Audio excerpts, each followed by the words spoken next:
Accompanied by his mom, Tashana, dad, Michael, and grandmother, Moderna, Amari joined the CC Lacrosse program for his senior year as a defensive midi. His favorite lacrosse memory is the game against Ida B. Wells and the welcoming community the lacrosse team has served.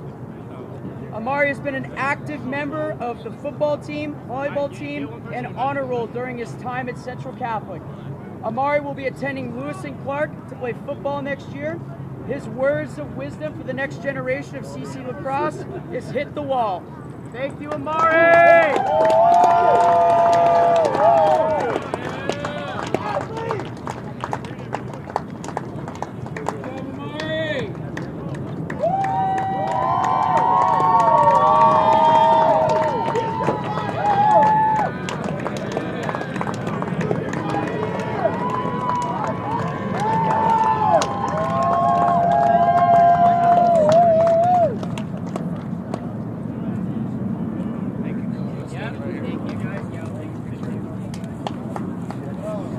The flowers. They got me doing too much.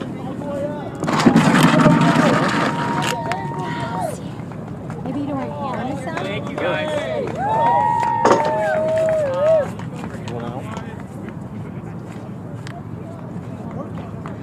All right, our next senior is Ryan Anthony, accompanied by his mom, Ann. Ryan is a 2-year member of CC Lacrosse, but has been playing lacrosse since the 4th grade. He plays both midfield and faceoff and has gained all-state honors at the faceoff. During his 4 years at Central Catholic, he has been involved in football, constitution team, and wrestling. His favorite lacrosse memory includes his junior year and his season playing with his fellow seniors. Ryan will be attending the United States Military Academy at West Point to study mechanical engineering.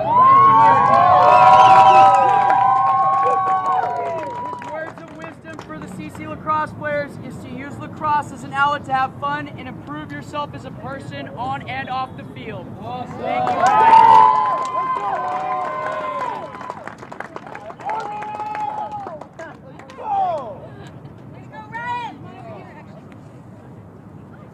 Next, we have Colin Bennett. Colin is accompanied by his mother, Patty, and his dad, Brian.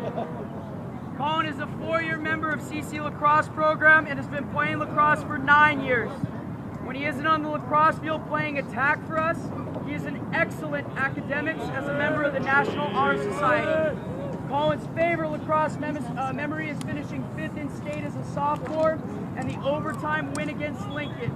Colin will be attending Cal Poly to study mechanical engineering.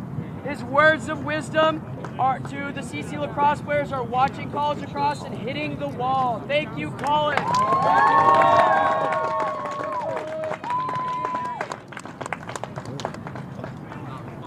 Next, we have Francis Gallagher. Francis is accompanied by his mom, Mary. Francis has been a part of our defensive line for 4 years and has been playing lacrosse for 8. During his 4 years at Central Catholic, Francis has been a member of the con team and honor roll. His favorite lacrosse memory is the overtime versus Lincoln last year. Francis will be attending Oregon State to study environmental science. Words of wisdom for the next generation of CC Lacrosse are to listen to coaches and their wisdom. Thank you, Francis.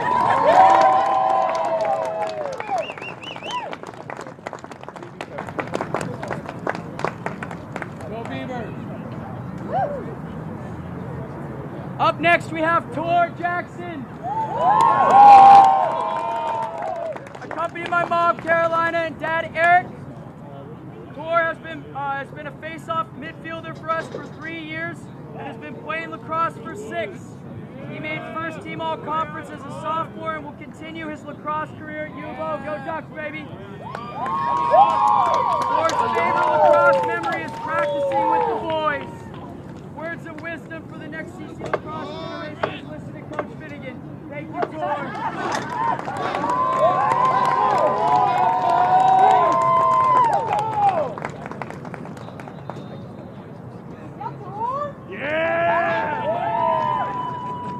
Up next, we have Carson Cooney.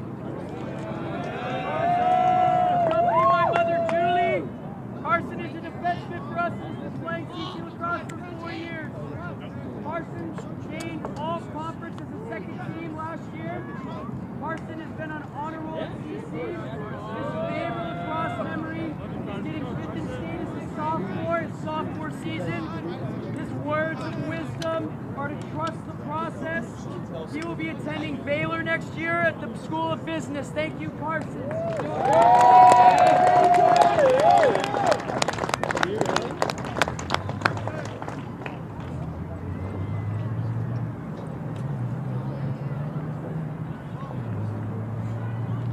Up next, we have Solomon McDaniel. My mother Melissa and sister Mimi. Solomon isn't on the lacrosse, or when he isn't on the lacrosse field, playing any and every position. He is on the football team as a captain, as well as the volleyball team as a captain. He's been playing Central Catholic lacrosse for 3 years, and his favorite memory is scoring a goal and making lifelong friendships. Solomon will be playing football next year at Lewis and Clark. His words of wisdom are to let the dog, to be a dog, man.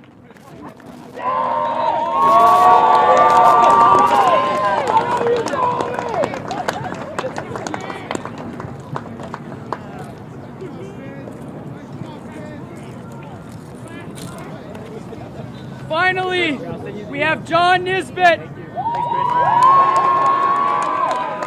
Accompanied by Mother Mary and Brother Rob. John is a fearless goalie who's played lacrosse at Central Catholic for 4 years and club lacrosse for 10. He was second team all-conference in 2022 and is a 2-time team captain. When he isn't stopping shots on goal, he's on the football team as well as on honor roll. His favorite lacrosse memory is watching Solomon score his first goal. John will be attending Santa Clara next year to study mechanical engineering.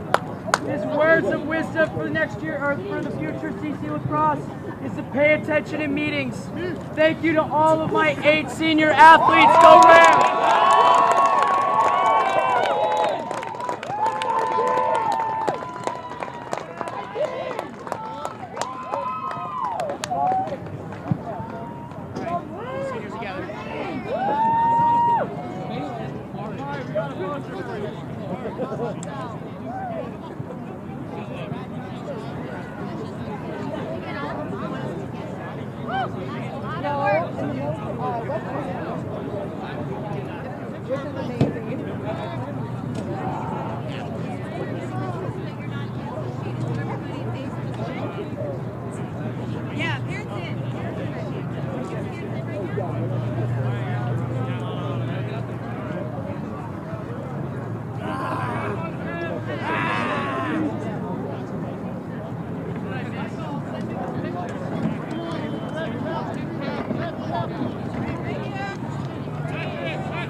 Yeah, these are nice. Lucian's mom did all that. She's really sweet. It's in the car. Let's go, boys.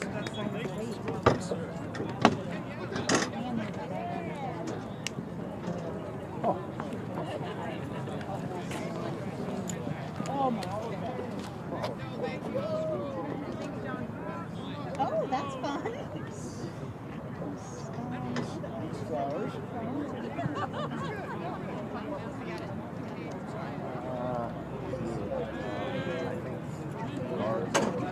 Yeah, I do too. I'll just try and keep it in the shade.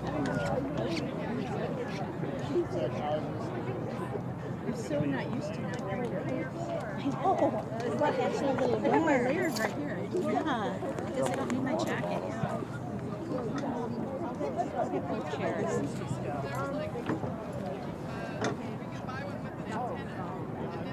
But if that's what's still.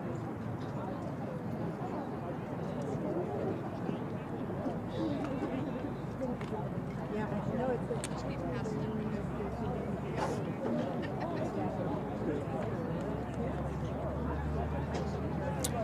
Good evening, sports fans. Welcome to another exciting edition of High School Sports here on your High School Sports Leader, Oregon Sports Beat.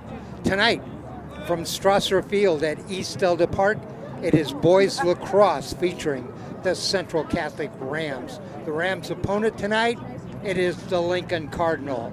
The Rams come into this game tonight. They are 8-6 at overall, 3-4 in the Columbia Conference. Lincoln, they are 10-6 overall and 4-2 in the Columbia Conference. Hi everybody, I'm Dave Hall. I'll be doing the play-by-play tonight. Great night for lacrosse, beautiful night. Working with me tonight, Dave Sanford. And Dave, this is your glad to have you back in the broadcast booth. Right. We did lacrosse last couple of years. Excited to be back here for my first game of the season with you, Dave, and this should be a good one. Very important game with playoff implications. Kids that have played against each other through youth programs since they started playing years ago.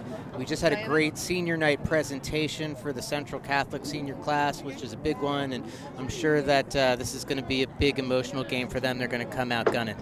8 seniors on the roster for the Central Catholic Rams. By the way, Dave, these two teams have met once this year already, and that game, the final score, it was 16-5 Lincoln. So Rams looking for some revenge tonight. The head coaches tonight for the Central Catholic Rams, it's John Finnegan. For the Lincoln Cardinal, it's Adrian McAlaland. Adrian said, just think of the movie Rocky and call me Adrian. All right, we're going to, at halftime, Dave's going to explain a little bit about some of the things that he has going in lacrosse this year, including you're going to be one of the coaches for the West team in a big tournament series going on later. But we'll talk about all that at halftime and fill everybody in. We were here last Friday night, a rainy night for girls soccer. That was Hood River Valley and Central Catholic, our national anthem right now.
All right, just about ready to get this one underway. In goal for the Central Catholic Rams, it'll be the senior, John Nisbet, one of those 8 seniors that got award presentations before we started. In goal for the Lincoln Cardinal, it will be the junior, Cole Pickett. Another fun thing in terms of how deep this rivalry goes, Coach Adrian from Lincoln, star at Oregon State University on their men's lacrosse Division I club team. Coach Finnegan from Central Catholic, star at the University of Oregon on their men's lacrosse club team. So expect the intensity to get dialed up pretty quickly here. This is Coach Finnegan's second year, and I was talking to him before the game about one of the most impressive lacrosse players I've ever seen, Brady Kopetz. Brady's at Colorado, and Coach told me he's playing football, and he scored a couple of touchdowns in the spring game. So, you know, the head coach there now is Deion Sanders. That's awesome. Going to be interesting to see what happens there, football-wise. All right, we're going to, both teams got set. couple of players to watch for on Central Catholic. Their leading goal scorer is number 5, the sophomore Micah Hall. And a player to really watch, number 23, that's Thor Jackson, one of their seniors. He's won like 80% of all of their face-offs this year. And a couple of people to watch for Lincoln: Ben Lahamadou, an attackman with 36 goals and 30 assists so far, and Camden Schnelby, number 10, 50 goals and 5 assists going into this game. He also leads the team in shots with 158.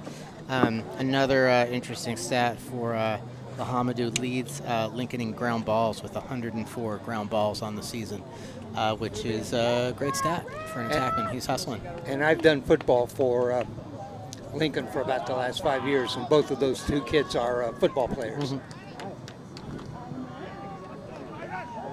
All right, the last time we were here doing a Central Catholic game, Thor Jackson scored off the opening face-off. Got it, went down the field, nobody touched him, put it in the net. Here we go, we're ready to get started. There's the whistle. Jackson, loose, picked up by Lincoln.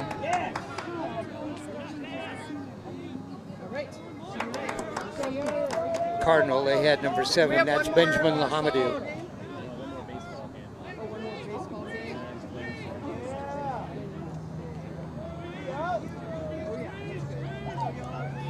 Around the outside, Cardinals are getting set. Cardinals are in the red. They are going to move from our right to our left. White lettering and white numerals.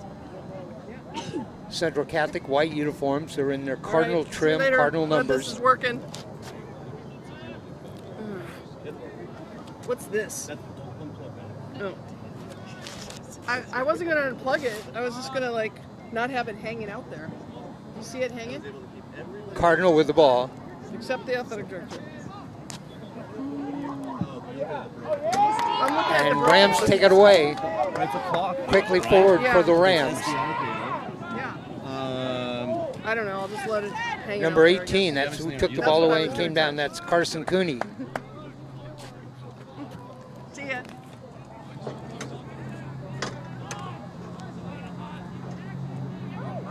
Rams doing a good job there, getting out of their defensive end of the field and up to offense quickly. We're at Strasser Field at East Elder Park. Great facilities. Boys lacrosse, Central Catholic Rams, Lincoln Cardinal. Dave Hall, Dave Sanford. Thanks for joining us tonight.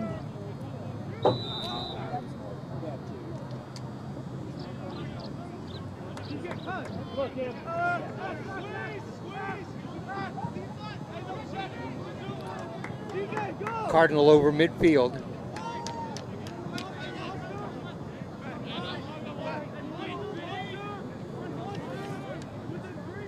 Number 7 on the wing, again, that's Benjamin Lahamadou. Back behind the net, that's number 5, Dominic Ferranola.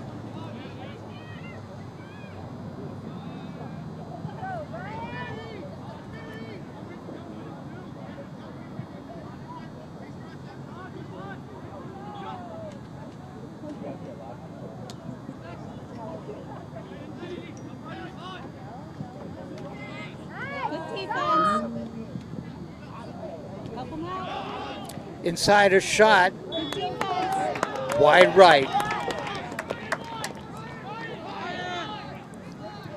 What do you see on offense for the Lincoln Cardinals so far, Dave?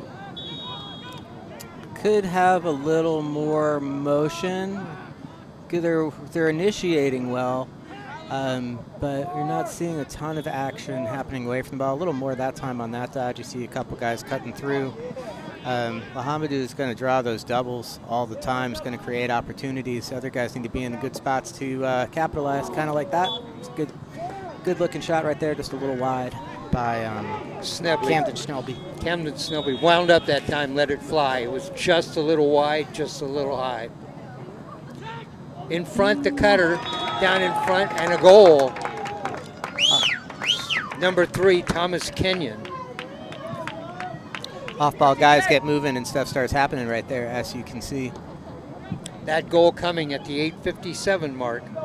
There's 4 12-minute quarters, so we're at the 8:57, number 3. Thomas Kenyon.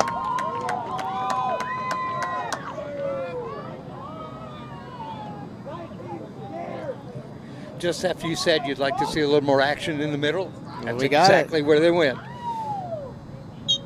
Face-off draw. Picked up. Thor Jackson has it. Comes forward, now turns around.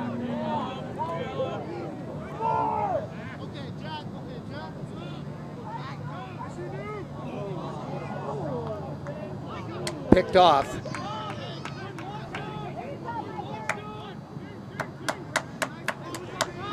Cardinal have it. They come forward.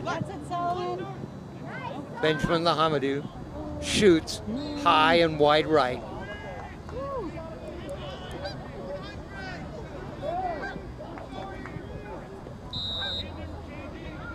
Normally we don't have the scoreboard running at these games. What we do tonight, so we'll be able to keep you updated on the times on the goals.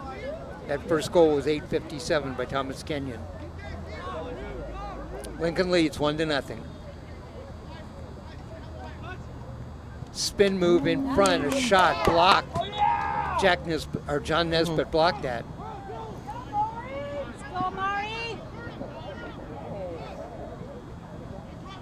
Nice move by Dom Ferranola there to get under the defense, but does not succeed in putting it home. Good aggressive ride by Lincoln, but Central Catholic still clears it into the offensive zone. Solomon McDaniel, one of the seniors honored before the game, the senior defenseman for the Cardinal. Number 2 drops back. Looks like someone thought they were being helpful, throwing the end line balls back on the field for people to play with. Interesting vibe for a high school lacrosse game here. We're in Delta Park. It's really open. There's a lot of stuff going on around us. Both teams have been using this as a home field, I think, this year to some degree. Very often we're finding ourselves in the high school football stadiums. Bit of a more comfortable atmosphere here. You mentioned they put extra balls behind the net back there, so when the ball goes out of bounds, they can pick one up and not have to chase it. Somebody was throwing them back on the field. Yeah, it's intended to increase the speed of the game. There's actually a requirement for how many balls they have to have back there and on the sides as well. 1-0 our score. Lincoln leads on the goal by Thomas Kenyon.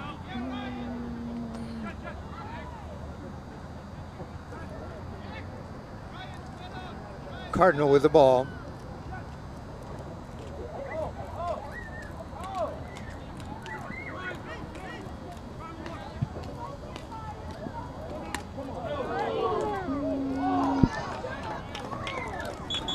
Shot and a save right there, and we'll have a penalty coming up on Lincoln as that stick comes right down on a helmet. I believe it's on number 26. Nope, don't have a 26. Okay, we'll get that. Might be 28.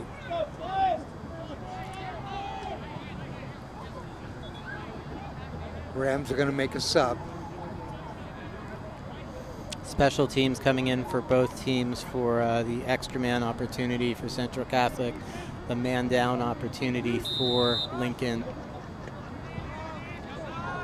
Central Catholics will try to get the Lincoln defense rolling here to open up a nice hands-free shot or to get a cutter-free inside. You won't generally see anybody dodging in this situation. This is more about passing and creating plays because the offense has an extra guy.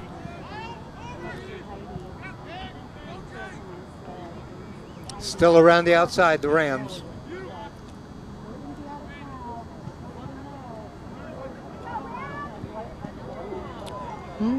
Hits the deck up. No penalty. That was number 20. That was Jack Crayford. We got a flag down. Well, that's going to be a push coming up on number 11 from Lincoln. All right. Action won't stop until Lincoln touches the ball. Yep. So we're playing the same slow whistle rule in high school that we're playing in college now. So until the defense possesses the ball, the play does continue. which in some cases, can be of great benefit. In some cases, maybe not so much. The quicker they killed that penalty, the longer time they would have being 2 men up because the other player is still in the box. But still Much like hockey. Except that you can't pull the goalie here. Right. We're in the penalty box a little long.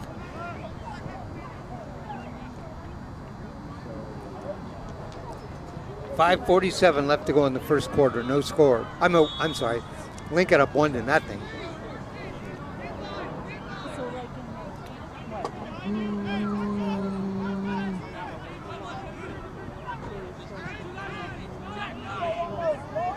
A little bit of confusion for the Rams there. It's an over and back call.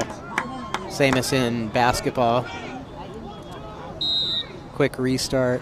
Lincoln gets the ball. They'll probably just try and run out the penalty here. Number 5 with the ball for Lincoln. That's Dominic Farinola. And they'll go back out on side.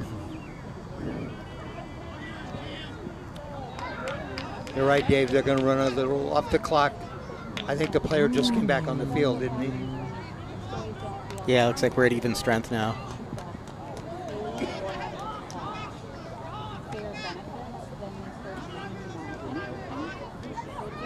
Oh, Lahamadou, the ball goes over his head and goes out. It'll be Rams' ball.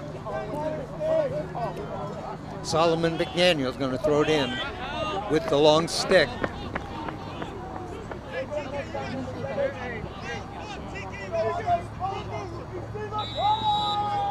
There's Will start it.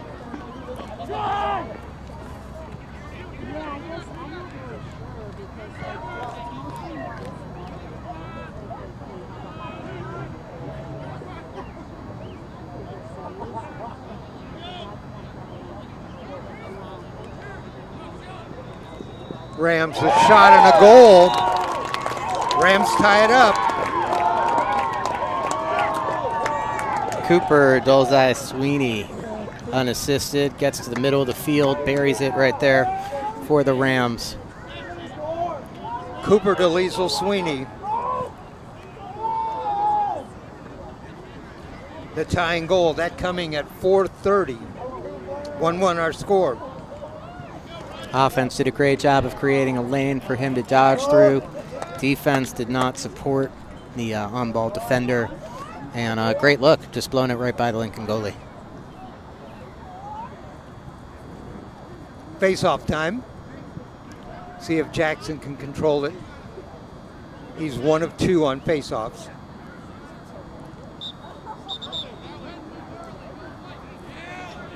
Got an illegal procedure penalty on Lincoln, and Central Catholic will take control of the ball. Jackson, spin move.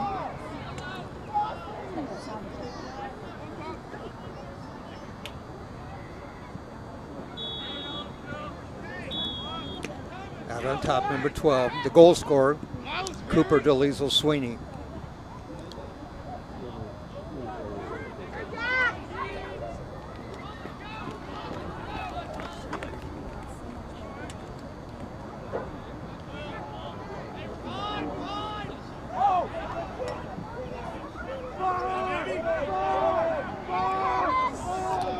Lincoln with the ball, send it back towards the goal.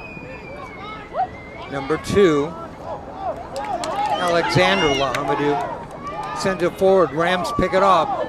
It's number 18 for the Rams, Carson Cooney.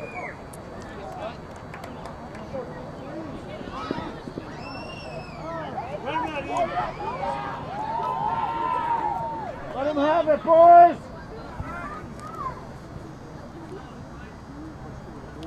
Nice crowd here tonight.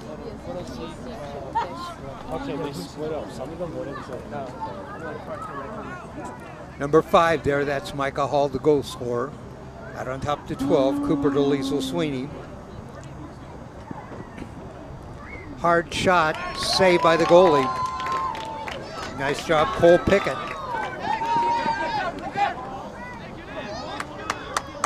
Similar to the play they just scored on, but the goalie read the shot that time.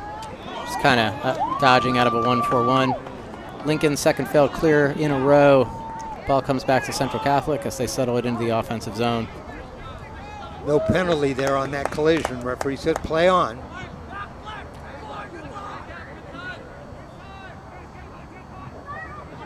Micah Hall shoots left-handed.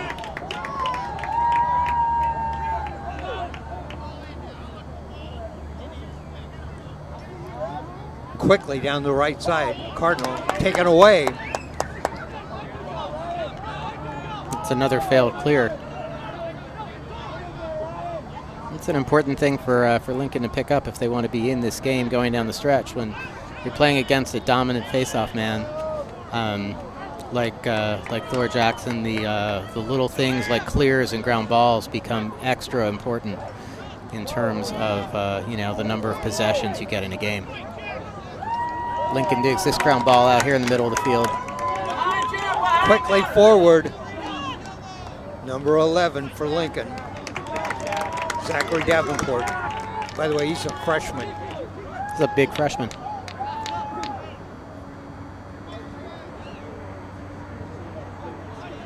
.123 left to go in the first quarter. 1-1 our score. In on goal, the shot. Oh, Nesbitt blocked that one. Flag.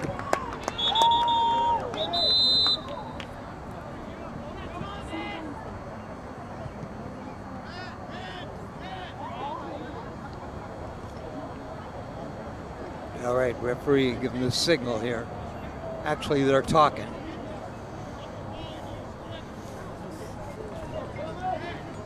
Discussion they're having right here is whether this is going to be a simple illegal body check, if they're going to call contact with the head and make it a bigger penalty.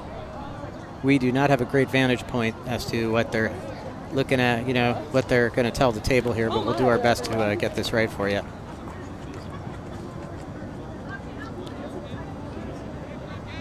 So, looks like illegal contact with the head, full time, and a 2-minute penalty, which is a pretty major penalty. So this means if Lincoln scores a goal, the penalty will not be released like a typical foul is. If they score, it means the penalty will not come out of the box, right? Correct. Until the full 2 minutes have expired. So Lincoln a man up with the ball behind the net. Benjamin Lahamadou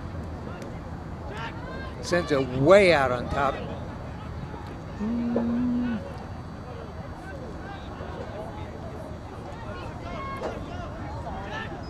In front, a shot. I think Nesbitt got a stick on that. It was a block. It was wide to the right. Thomas Kenyon, who has scored already in this game, getting open inside there again. Not succeeding putting it home, though.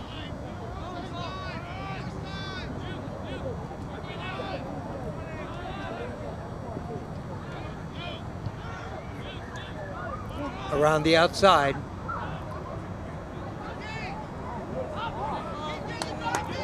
Ball loose on the ground, scooped up.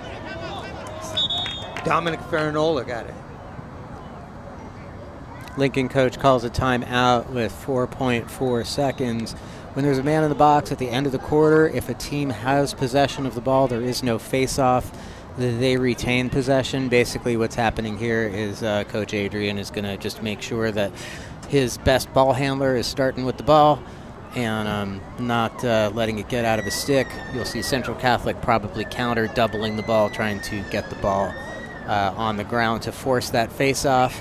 Because if they can force that face-off with Thor Jackson taking it, it's a great opportunity for them to kill the rest of the penalty. The best stick handler, that might be Benjamin Lahamadou. They've gone to him to set everything up. He's been operating behind the net here on the penalty. Yeah, I mean, most of their plays seem to be created through him or through Dominic Farinola, who is also, I believe, a senior. His father, I think, is a wrestling coach at Lincoln and super involved in the youth program as well. And, I would definitely expect the ball to start in the stick of one of those guys. The Cardinal have 4 freshmen on the team. The Rams have 1.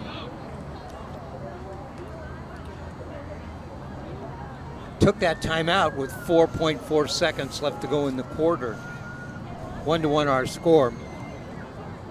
Cardinal goal at the 8:57 mark by Thomas Kenyon. Ram goal at the 4:30 mark by Cooper DeLiesel Sweeney.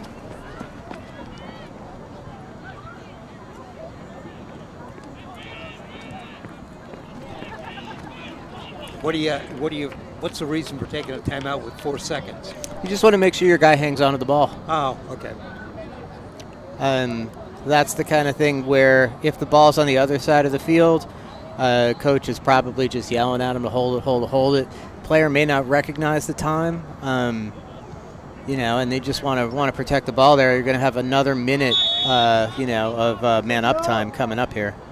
So he's just going to touch it in, and there we go. End of the first quarter, and a much more even game than the last two times these teams went at it.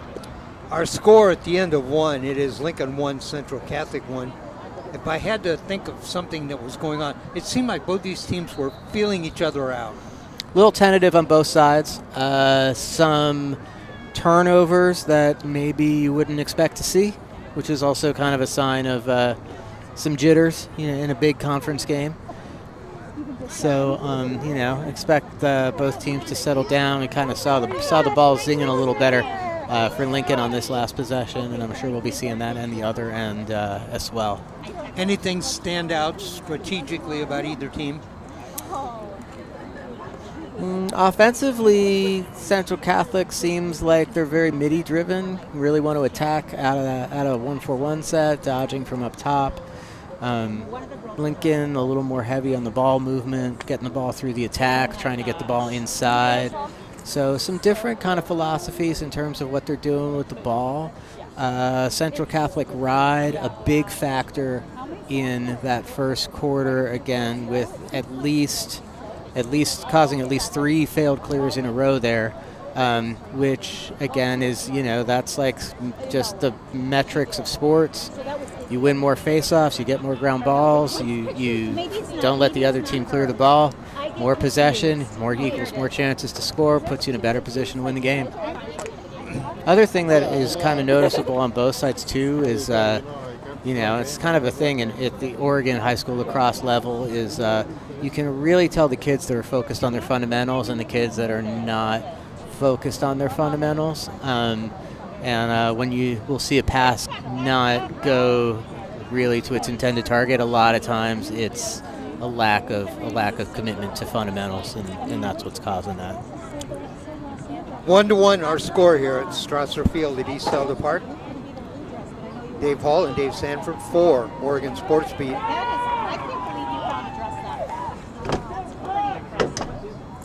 So Lincoln is coming out in an open set here. Central Catholic is countering that in what we call a 5-man rotation. So you see they're coming out of the hub of their defense, attacking the ball aggressively. Ball gets inside again, and there's a nice little finish. Thomas Kenyon. Second goal of the game for the Cardinals. Second goal of the game for Thomas Kenyon.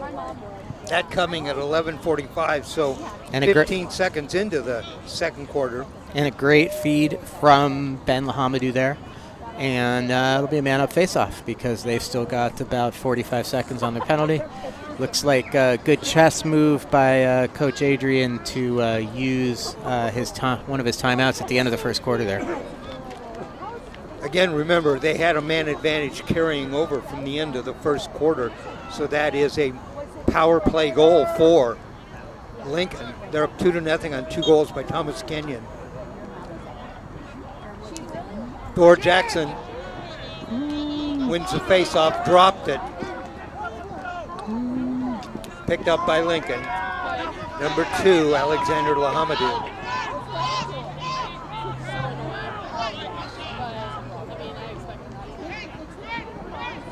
Spin move by Benjamin Lahamadou.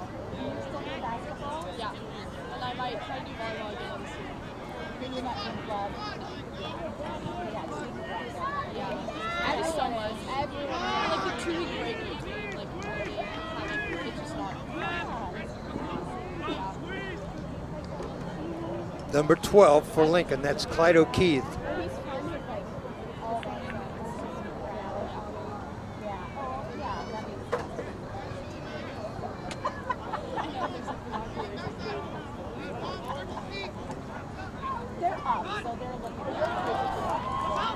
Ball loose, picked up.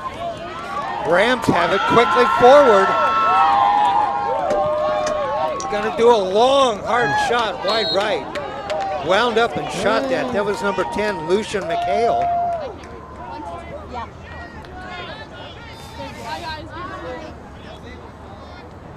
No backup by Central Catholic there. And the ball goes right back to Lincoln. Not a bad shot to take. Ideally, you want to know that your attacker in position to back up the goal if you're going to take that shot in transition after you've played defense for a couple of minutes, though. Lucian McHale, number 10, wound up and let that fly. He's a sophomore. His mom visited with us before we started the game. His older brother also played at Central Catholic, and I actually coached his older brother in club. Oh. Yeah, great family. I haven't seen him since he was like the little kid running around when his older brother was playing, to be honest.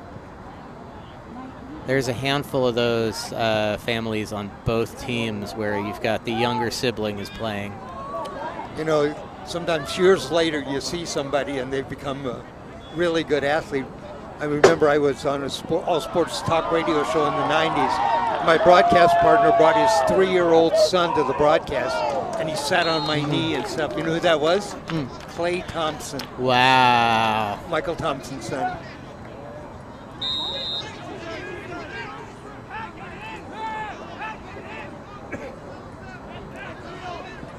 Cardinal up to midfield.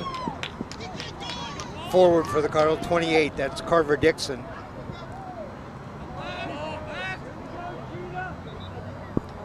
Carver Dixon's headed to Oregon State next year, where he intends to play on their men's club lacrosse team. How are the Ducks and Beavers this year? Beavers were young, new coaching staff, did okay, kind of figuring it out. Probably, you know, a bit of a rebuilding, reset kind of year for them with a coaching change. Ducks were pretty good. Lost in the finals of the PNCLL tournament, which is the Northwestern division for men's club lacrosse, and you know, but showed a lot of grit. They also had new coaching staff, and I think really had like a very positive sort of cultural shift. One of their previous captains, actually, Sam Criscola, is an assistant coach at Central Catholic now, and also somebody I coached in club. You know how schools are moving around conference to conference and all that. Today I heard the word Oregon and Washington have been vetted by the Big Ten. Nice. You think they'd go there if they were offered? I think they would. I think they would too. You know, which lots of money. Which then bodes the question: would Oregon think about adding men's lacrosse? Because Big Ten lacrosse is a big thing. I watched the Big Ten tournament last week in lacrosse, and they have their own lacrosse fields. They don't play on the soccer field or football field or something like that. Ohio State had a lacrosse stadium that seated about a couple thousand. Michigan has a new one too, and these facilities are just incredible. It's kind of taken it out of the setting of playing in big empty football stadiums, where they're these intimate stadiums. They're full, they're loud. There's a great play by Central Catholic to get the ball inside to number 5, and a save by Lincoln's goalie. Nesbitt with the save that time. The ball he blocked it. It dropped right down by his feet. He picked it up. 2-1 the lead. 7:40 left to go here in the first half. Oh, kicked that ball forward and loses it out of bounds. Good aggressive ride by Central Catholic, but they can't control. Ball goes back to Lincoln.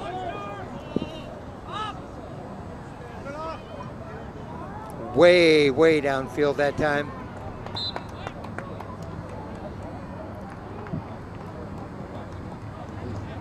Cardinal with the ball.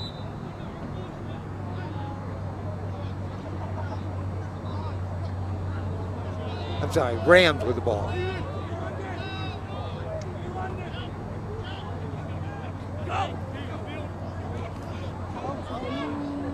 Number 13 comes forward. That's London Talbot.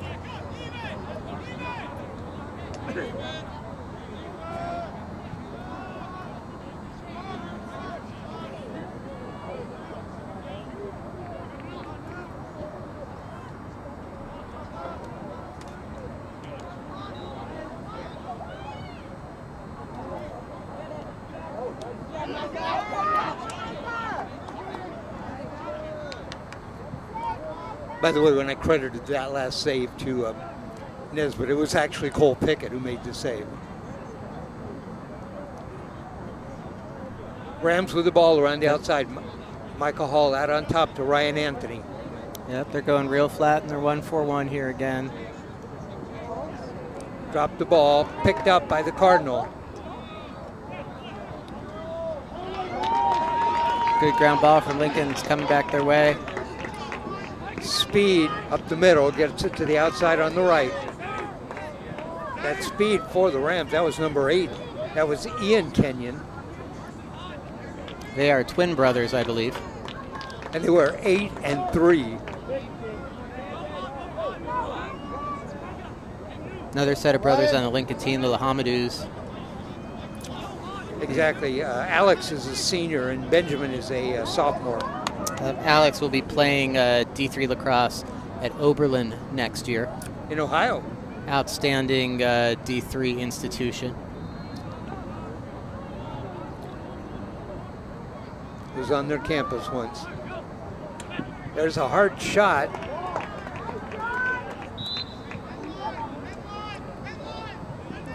On the fly, a change. Quickly in for the Rams. Number 10, that's Lucian McHale.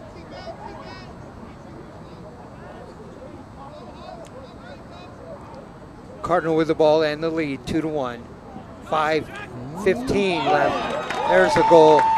Dived in, got the shot away, and scored. Camden Schnebley on the finish right there. Again, cut in the middle. The Central Catholic's defense focused on the ball at X. Lincoln does a great job moving off ball, creating space there. I saw them play Hood River a couple of weeks ago, and when they're moving and they get the ball humming, offense can be pretty dangerous. Lincoln has 2 wins over Hood River. The Rams lost to Hood River last Monday night. We did that game. The Eagles won at 7-3.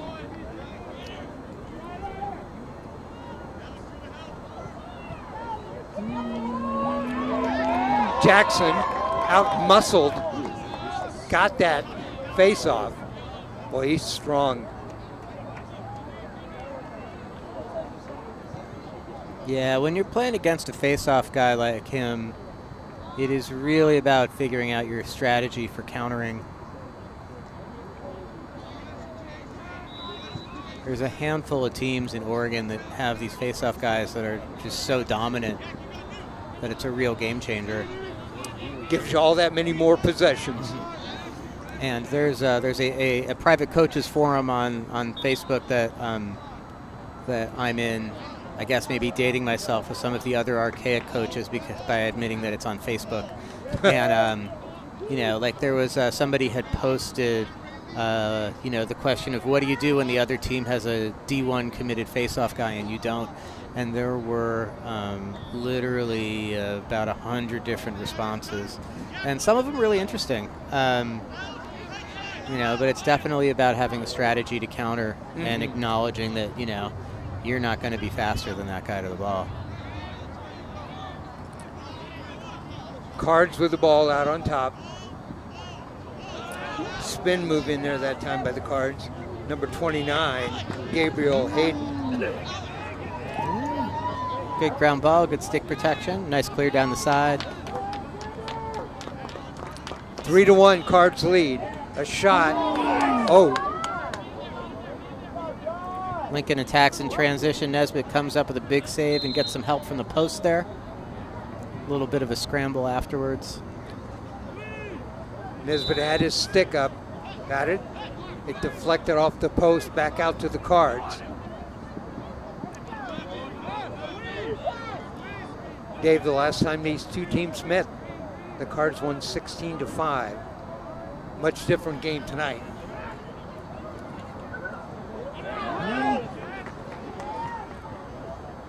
I don't feel like this is a fast-paced enough game that anybody's getting to 16.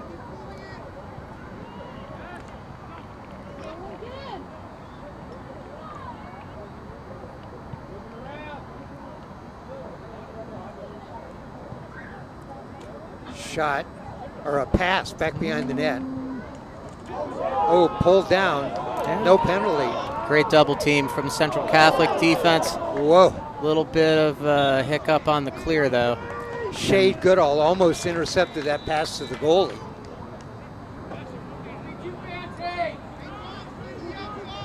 Fangel, don't be too fancy. Yeah, that's fair.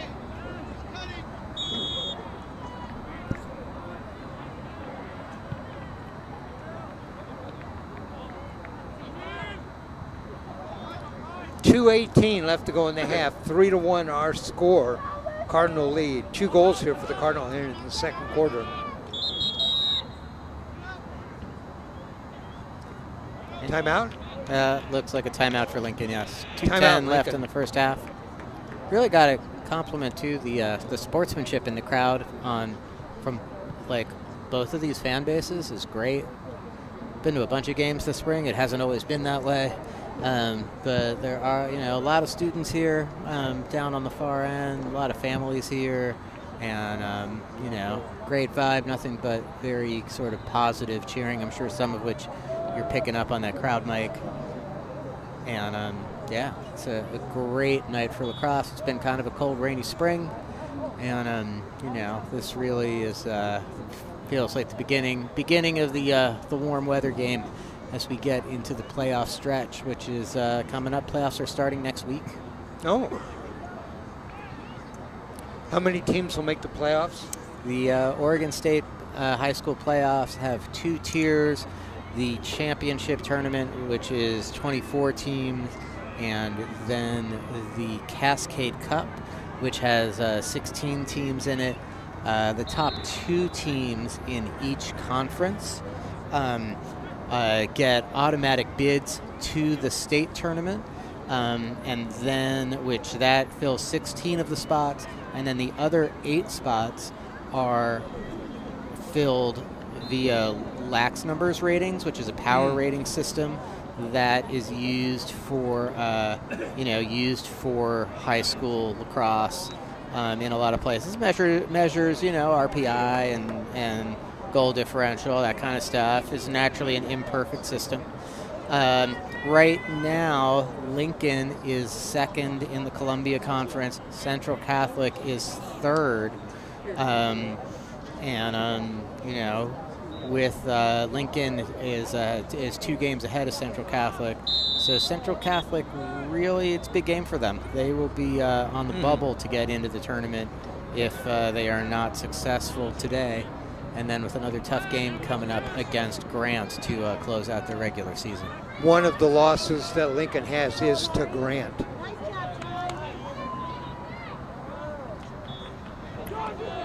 Grant has some pretty good players. They've got a few kids who are Division I athletes. They've also had some key injuries this year. The great thing about this is that there's good players everywhere, and their kids playing a game. So, they're going to decide what happens. Great run forward that time by Amari Abraham.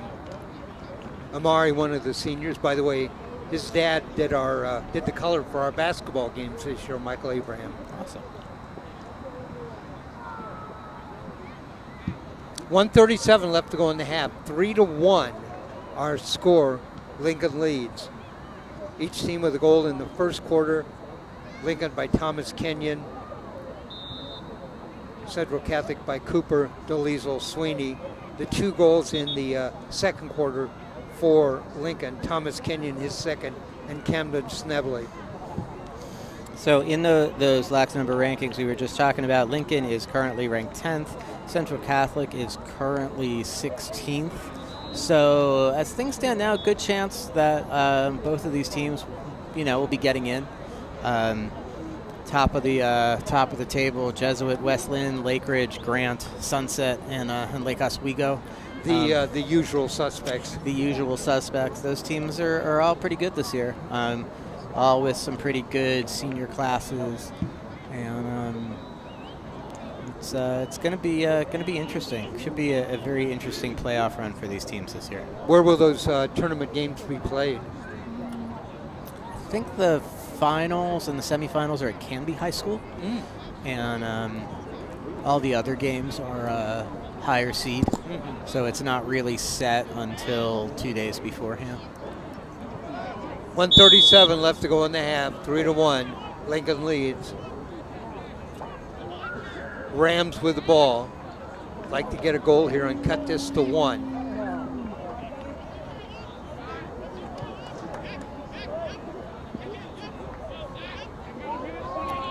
Number 6 with the ball. That's Auguste Lizotte.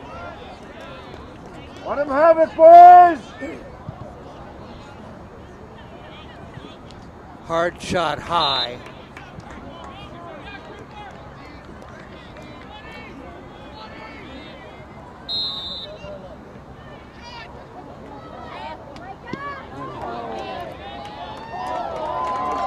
Shot that almost squeaks through, and a save right there.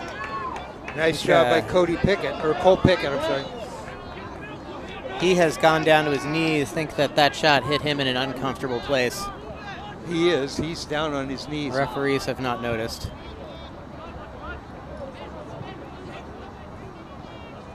And he's taking a couple of deep breaths. And on the other end, Lincoln manages to feed inside again, but a great save by Nisbet. A ground ball pickup by number 9, and we are coming back. Near side on the clear. Central Catholic with numbers in transition if they push it. Solomon McDaniel. Only 16 seconds on the clock. Rams need a shot. Big goal if they can get something here. Back behind the net, 31 is Fletcher Einley. 3 seconds, gonna have to get a shot. Hall winds up. Goes wide. There's the horn. That is the end of the first half. Our score at the end of the first half.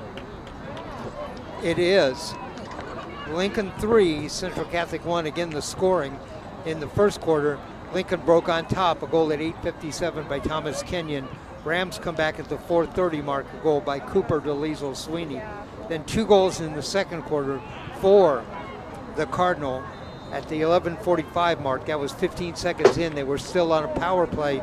Thomas Kenyon, his second goal, and then scored at 5:09 by number 10, Camden Snebley. Dave? Pretty great game so far. You're seeing, very even play either way. Goalies on both ends of the field making big saves. That is really the difference. Either team could have 5 more shots on the board, or goals on the board than they do if the goalies were not making those stops. So it really comes down to the little things. Ground balls, again, will be super important. Time of possession will be super important. And whichever team gets more in their flow on offense, I think, is going to be successful. Central Catholic, I think, needs to maybe just penetrate a little more, be a little more patient, a little higher quality of shot. Lincoln seems to be doing a good job of getting inside and getting shots right in front of the cage, but the Central Catholic defense and Nesbitt seems to be still managing to hold most of them off. Holding them to 3 goals in the first half is a pretty good momentum vibe for them. They've got to be feeling good. Right, a 2-goal lead is certainly not insurmountable. In fact, in lacrosse, you can make that up in about 30 seconds. Especially when you've got the guy who's going to win the faceoffs. Hi, Debbie. How's it going? Exactly.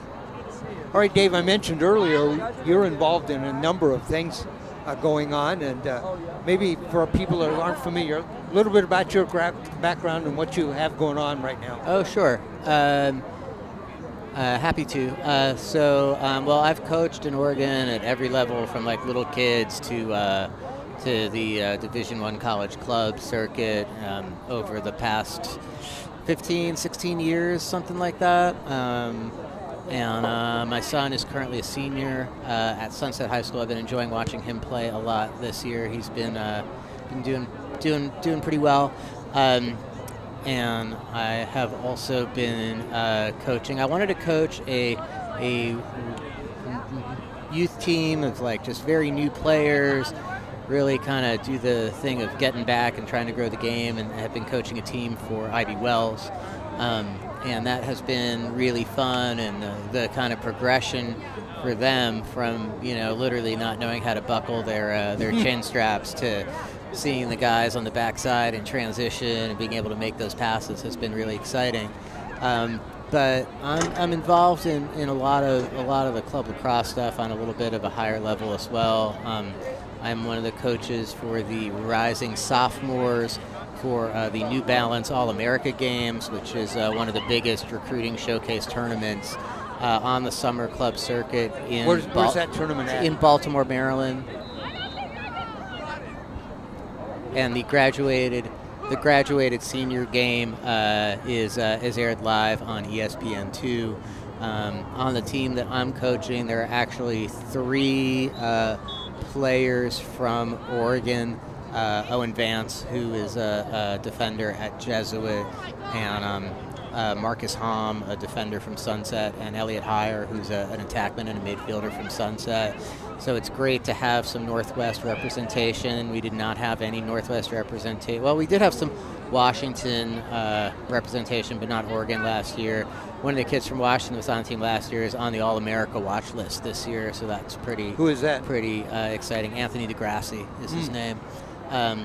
It's pretty fun though. Like at the age that I'm coaching them at, it's kind of like their first time of like where there's really like that kind of level of pressure and expectations, and it's really fun to kind of see them grow into it. And then you see the kids on the on the watch list the next year. It's like, it's good to see them growing and making things happen.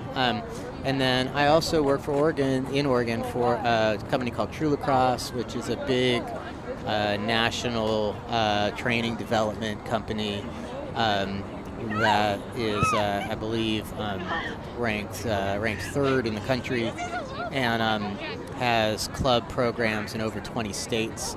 And in Oregon, I'm a skills coach for them, and then I also coach a team for them called the Mountain West All-Stars, which collects some of the better players from Utah, Oregon, Washington, and Idaho, and they do one trip in the summertime, one trip in the wintertime. This summer we'll be going to Vail and to the Denver Shootout in Colorado.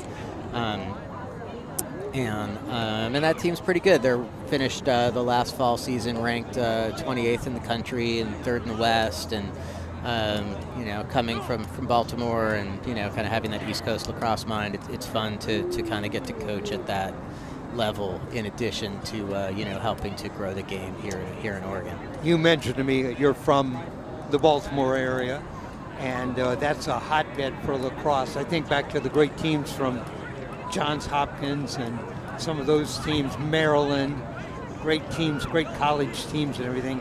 I've been watching the college lacrosse tournament, and some of the teams have such an incredible, rich tradition of playing. I mentioned I watched the Big Ten men's and women's tournament, and I was stunned by how impressive the facilities were. Yeah, facilities are great, and the top kids from Oregon are really proving that they can hang nationwide on the pro level. In the Premier Lacrosse League draft, there were 2 players from Oregon taken in the first round this year, Tucker Dordovic and Sam Hanley, both of whom went to Jesuit High School. And I don't know that other than Baltimore, New York, that anybody else can say they had 2 kids who were taken in the first round. So obviously, huge congratulations go out to those guys. They've done a great job of staying involved, in the lacrosse scene here too. Sam Hanley has done a great job coming back and being involved in the coaching of Team Oregon, which is a big club program here, and has been coaching some of their older high school teams through the fall. Really kind of giving a lot of the kids some guidance in terms of how you navigate the stresses and the pressures of getting through the end of high school and figuring out what's next. And there's definitely some kids we're watching on the field today on both of these teams who have been competing on that club as well. So, you know, it's growing. A big thing I think right now is we have a really great small core of players, and to make that core of great players bigger, we need to make this sort of overall gene pool bigger, and that's a big initiative for everybody who's involved in the organization of lacrosse here, is just do things to get more kids playing, because it's a fun game to play. Well, you and I have talked before about the state of affairs of lacrosse in high school in Oregon. We've talked about how it's increased so rapidly. What's the state of affairs? They're still hovering a little bit under 50 teams. It is a club sport. It's not an officially OSAA sanctioned sport. Some schools support it as an athletic program. Others have it in the club sports section.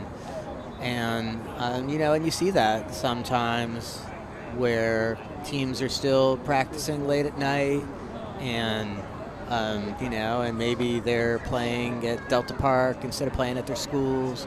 I know at Central the field's a little too small, which is the reason that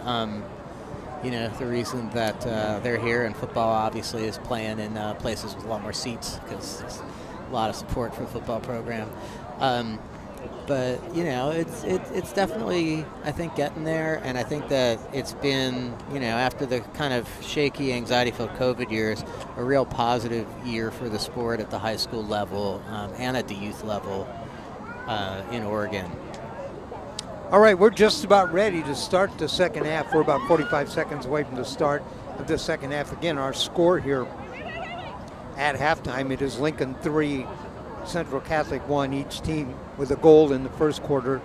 Cardinals with 2 in the second to take that 3-1 lead. I want to remind you, we are Oregon Sports Beat. You can go to our website, OregonSportsBeat.com.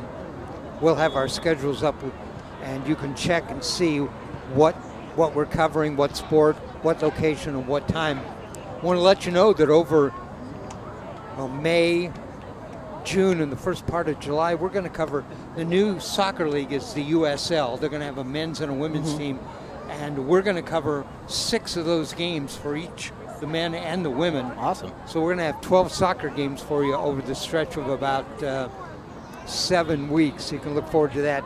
Next Wednesday night, we will be at the University of Portland, and we'll bring you Central Catholic Rams baseball. It's always a great treat to do baseball games out there. The baseball field at University of Portland is nothing less than outstanding. And we'll cover the Rams at that. The start time on that is 5:30. Here we go. Second half is underway. The face-off. Thor Jackson wins it.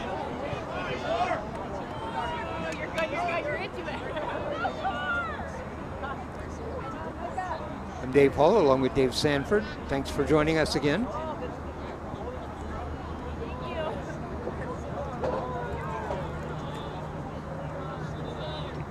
First couple of minutes in the third quarter can be important in a game like this. Who's going to set the tone? Next goal is going to be real important. 3-2 or 4-1 is a big difference. Yeah, huge difference. And a psychological difference, too. That's all I did. Oh my God.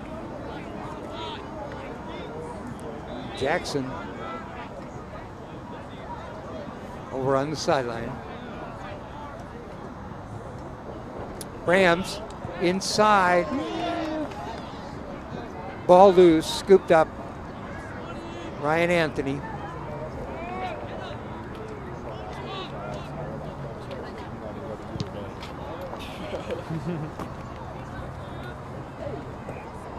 Inside. Oh, Rams couldn't pick that up. There was a shot. Rebound was loose. Rams couldn't get it. Cards did. Big ground ball for Ralph Schultz. And the Cards are back up the field in transition.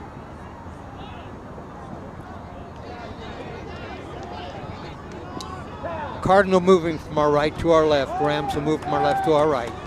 Cardinal in the red, their traditional red uniforms. Rams in the white with the Cardinal trim, Cardinal lettering, Cardinal numbers.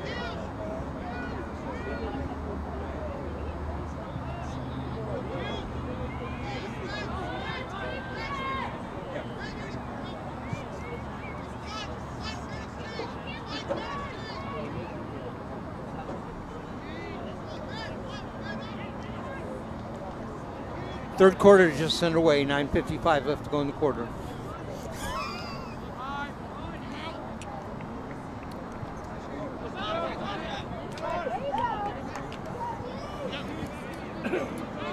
Cardinal with the ball.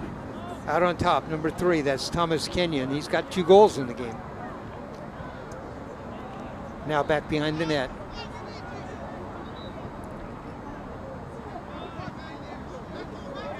Lincoln showing some discipline here. Kenyon winds up, lets it go, blocked. John Nesbitt with the save.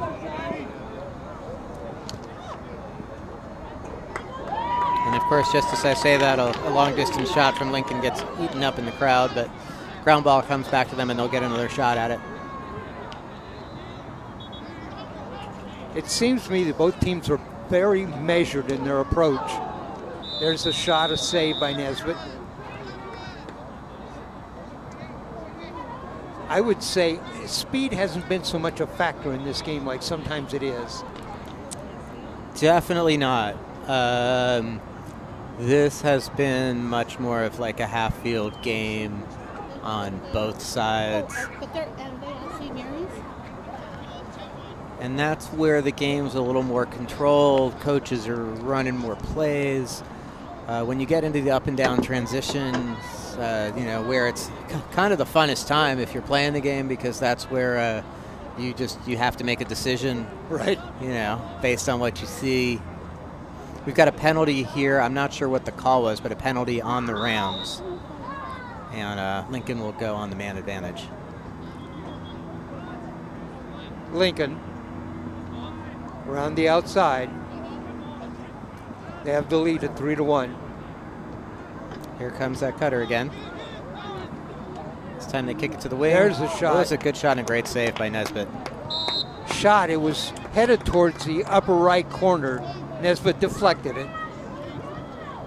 That was a nasty shot. It was a great save. Shooter picked a spot that time. Fortunately, Nesbitt picked the same spot.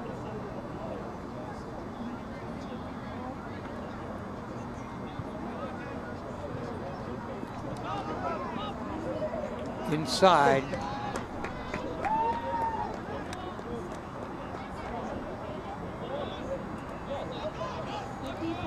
Ground ball comes to the Rams.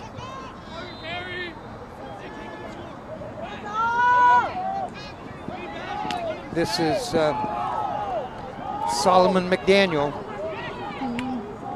Sends it to the middle. Oh, high. Rams still come up with it, though.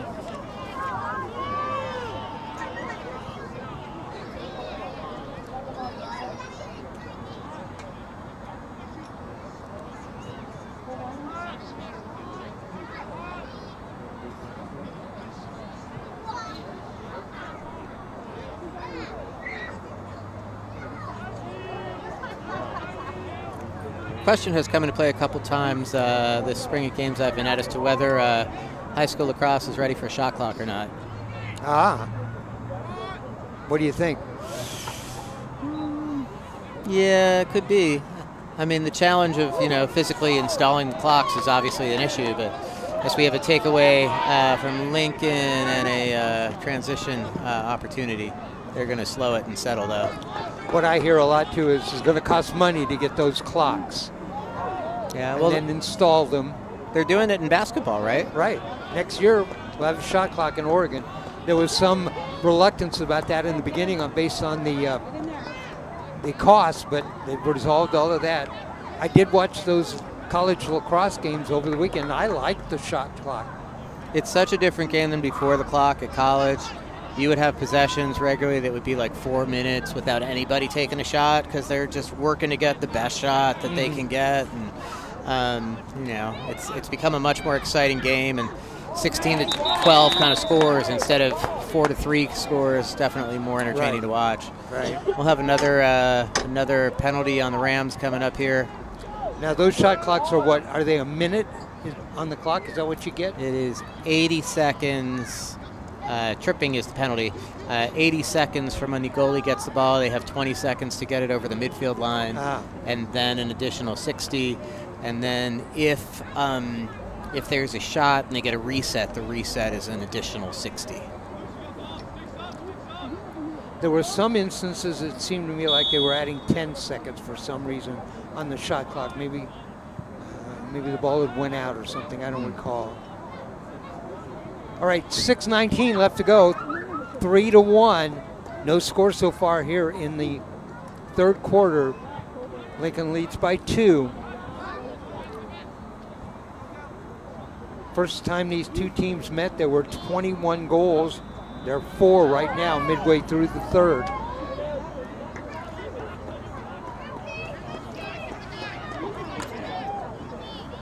know they played warmups for their senior night. Back behind the net. Probably Cards. and then I don't know if they have like. Farinola had his stick up. He wanted the ball. All right, that's a goal for Lincoln. Great Did you shot. see who got it? That was, I believe it was Farinola.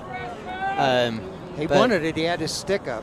just moving the ball well around the perimeter, you know, catching it loaded, quick release, good placement. 5:39 the time on that. Nice disciplined play by Lincoln there. Farinola had drifted off to the left side. He didn't have anybody up guarding him. Stuck his stick up in the air. They got it to him and he put it in.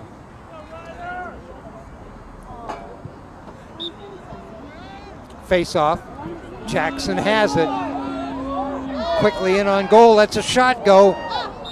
Deflected. Cole Pickett with a nice save that time. Jackson just came in and let it fly. I'm glad he shot that. Like, that becomes the kind of place where if that shot goes, it totally changes the momentum of this game and helps the Rams a ton. If it doesn't go, he shoots it out of bounds, they just get set and play offense again. Another shot. That shot was high that time. That shot was by Cooper DeLiesel Sweeney.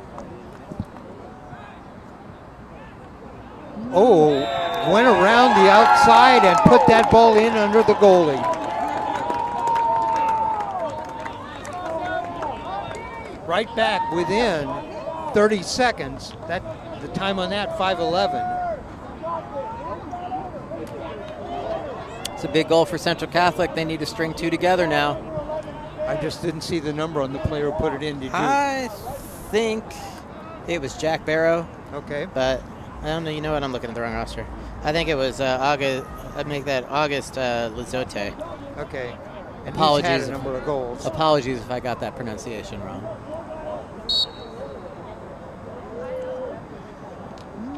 August is number Yep. 6. Jackson comes up with it again. Cuts the lead now. It's down to half, 4-2.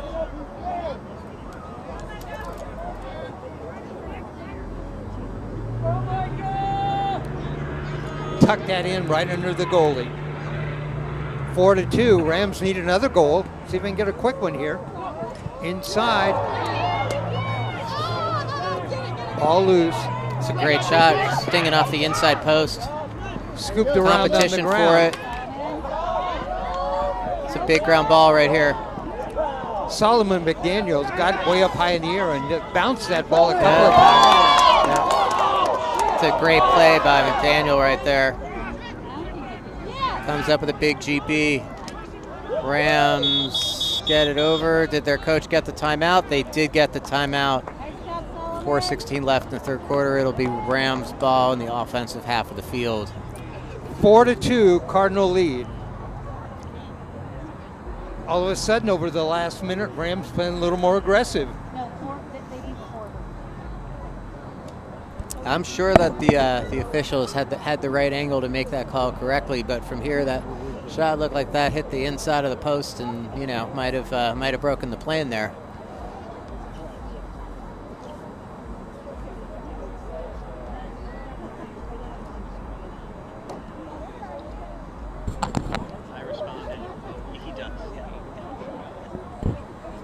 All right, 4:16 left to go in the third.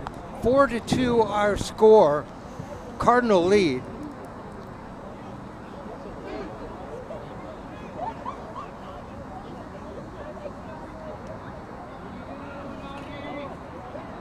All right, I heard the fans yell, we need another one, Augie. So that last goal was August Lizzo, the sophomore.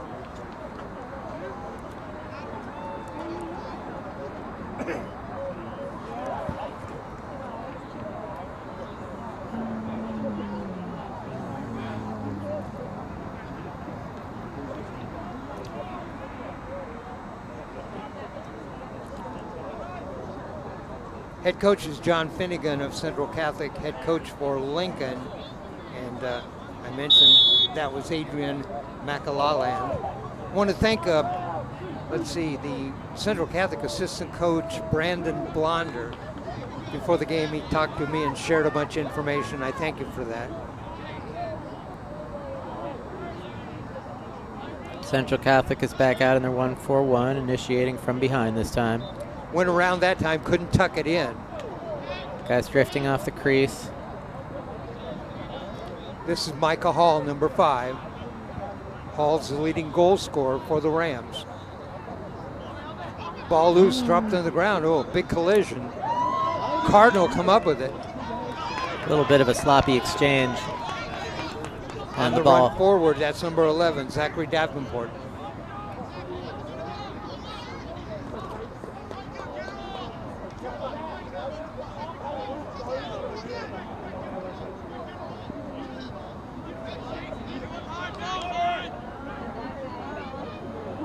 Spin move, shoots it low and scores. Cardinals score. Camden Schnebley. Second goal by Schnebley. Schnebley has 2 and Kenyon has 2.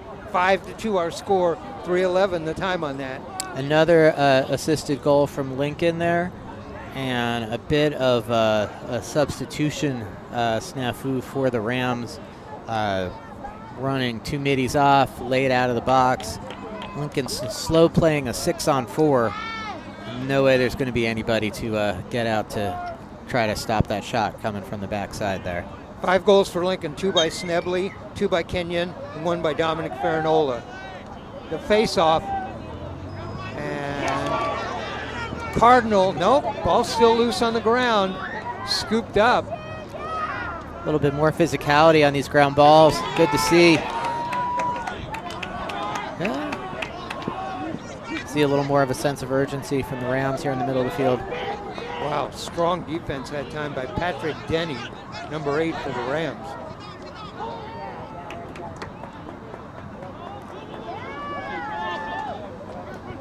Nice ground ball from Bo Rolak, and the Rams are back into the offensive side of the field. Solomon McDaniel forward, number 2. They're not going to move him off the ball. There's a flag down.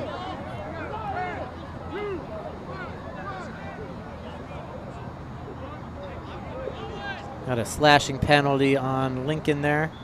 The penalty, I believe it's on Schnebley, number 10.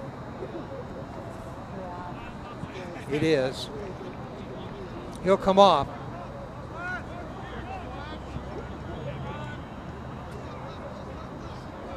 Oh no, actually, penalty's not on Schnebley. He came off for a substitute. I'll get you that information in a second. 2:13 left to go in the third. Another awkward exchange pass gives the ball back to Lincoln. Lincoln operating shorthanded.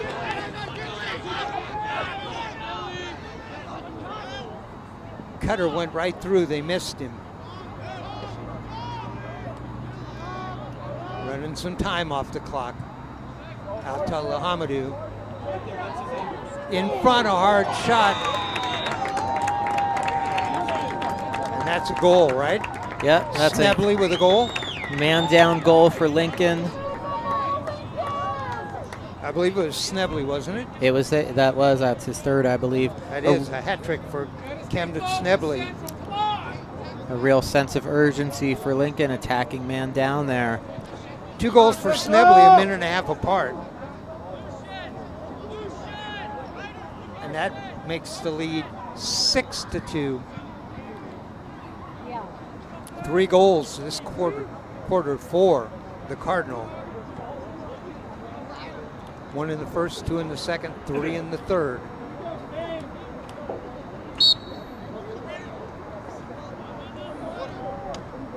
Jackson wins that face-off, comes forward.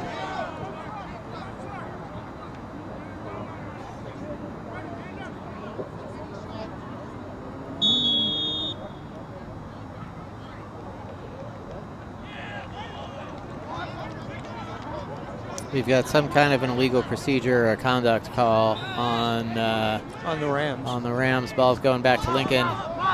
No idea what that call was. I didn't see it either.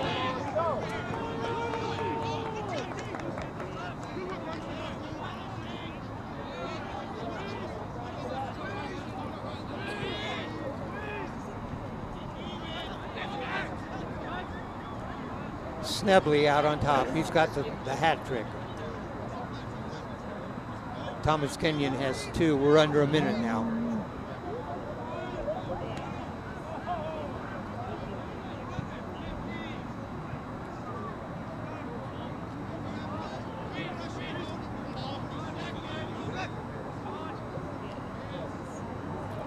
Inside, wound up, then Snebley knocked off the ball. He was going to take a big shot, got knocked off the ball. Lincoln still with the ball. Snebley hits the deck. Yeah, we're going to have a pretty big flag coming up on that one. Something, and Rams player is down. He's up now.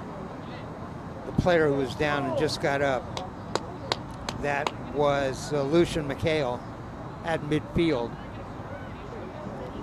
See what the call is here. There's 24 seconds up on the clock. Likely this will carry forward into the 4th quarter.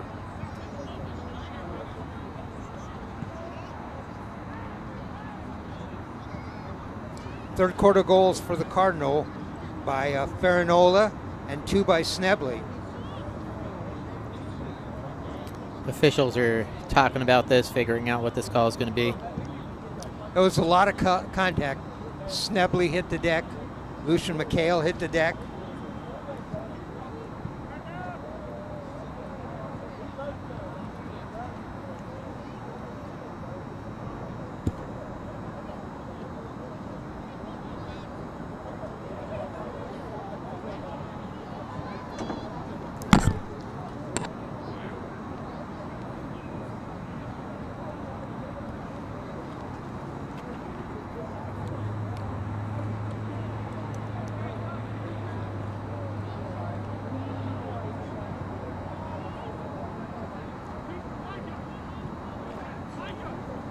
So, illegal body check, contact with the head. This is another full-time penalty. So it'll be 2 minutes, right? Not necessarily. Oh. It could be 1 minute, it could be 2 minutes, it could be 3 minutes, depending on the severity of the call in the referee's eyes. I couldn't tell signals. We get the referee's backs when they're making the signals because they're making them across the field at the table from us. So right. It's kind of hard to read that if they are not real obvious putting the fingers up. So probably just 1 minute. But a Lincoln player is sitting in the penalty, so Rams have the advantage, but Lincoln has the ball. Yep, the Rams again giving it away. Oh, big collision Man up front. Yeah. Physicality definitely picking up. Exactly. Referees blowing a whistle. 16 seconds.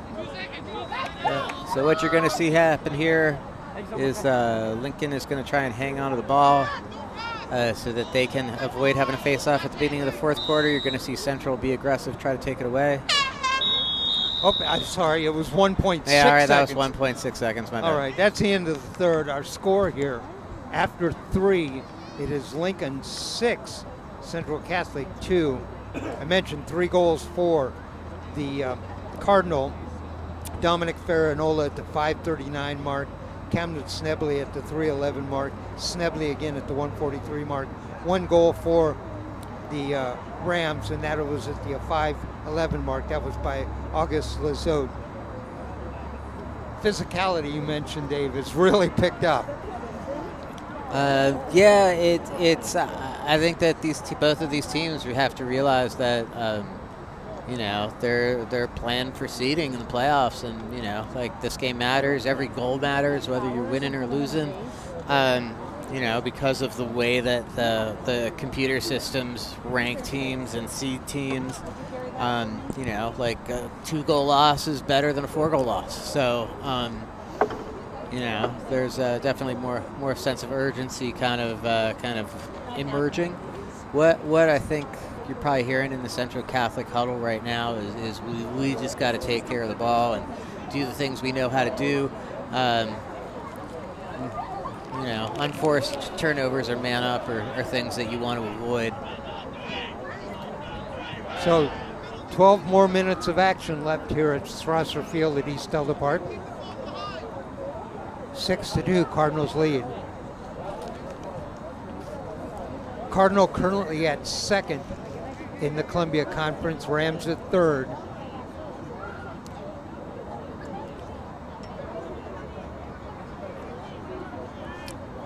So there will not be a face-off. Lincoln will start with the ball here.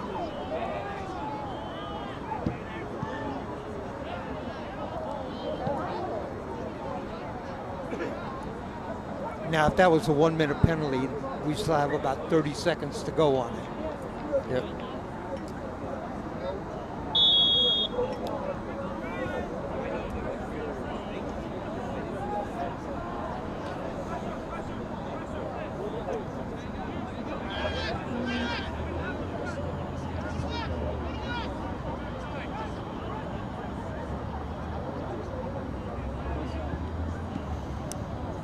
Central sitting back. They're letting Lincoln kill the penalty. Kind of approaching now, a little out of control. Like the aggressiveness, though.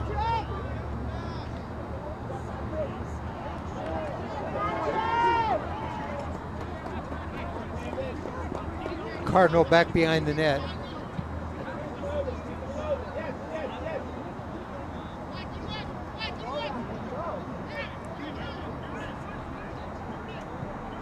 Takes you back to the playground. We're just playing keep away.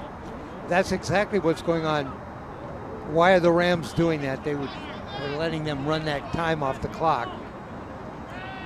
And they might just be playing it conservative. They just gave up a goal on man down. Ideally here, like you're trying, like we're getting the double team out to Hamadou. We want to roll him back into the double. Hamadou falls down. The ball's going to go over to the Rams. He fell down out of bounds, didn't he? Fell down. Oh, so I heard the referee just say he had already gone out. I think the question is whether he was out of bounds. Maybe Lincoln was trying to call a timeout. Seemed to me like there was a pretty obvious cross-check to Hamadou's back while he was on the ground. Which is, that's a pretty clear rule in the rule book that you're allowed to check the guy's stick if he's on the ground. You're not allowed to hit his body if he's on the ground. It's a safety thing. So chances are he was out of bounds before any of that stuff happened. Solomon McDaniel getting very aggressive again. What an athlete this kid is. Solomon McDaniel, he is a senior. Football player.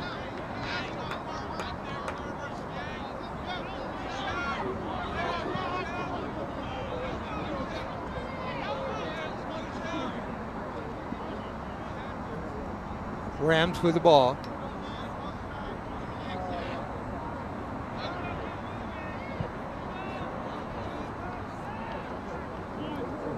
Behind the net. Right in front, shoots and scores. A goal, Cooper Delizel Sweeney. That's his second of the game. Did it all himself right there. Lincoln brought the double team, but the slide coming to the outside. It's evaded as Cooper rolls underneath on his inside roll, gets to the middle of the field and buries it. And again, we're in the same position we were in the last quarter. The Rams just need to put two together. Cooper scored at 4:30 of the first and scores at 9:36 of the fourth. He has 2 of the 3 Ram goals. 6-3 our score.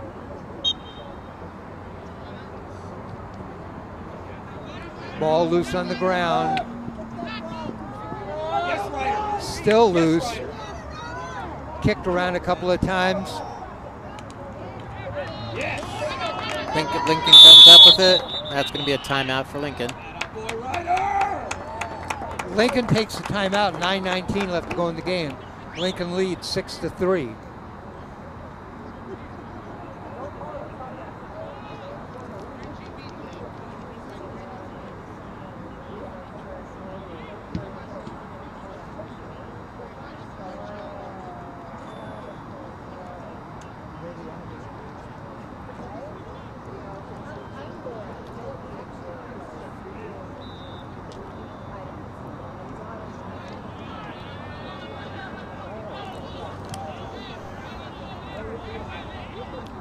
Kind of getting to the point of the game where every possession is going to matter going forward. Central Catholic's going to need to play with a sense of urgency on offense and defense.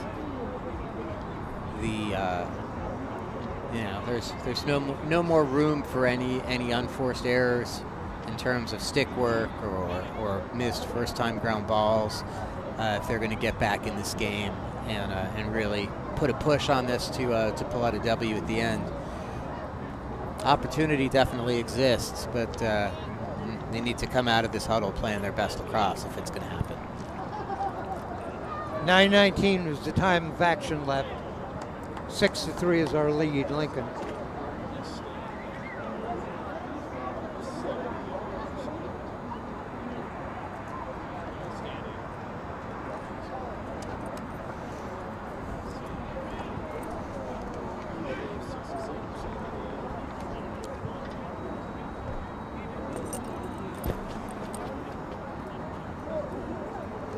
Been good having you here, Dave, and getting your insight on a lot of the technical aspects of the game. Hope we see you more later in the season. Yeah, I'm hoping to be back for the playoffs.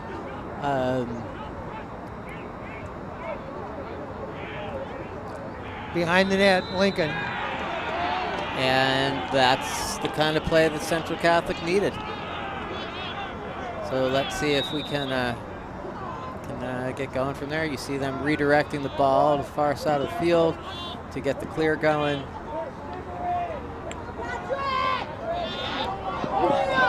It's great hustle on the clear, coming into the offensive zone, getting a touch.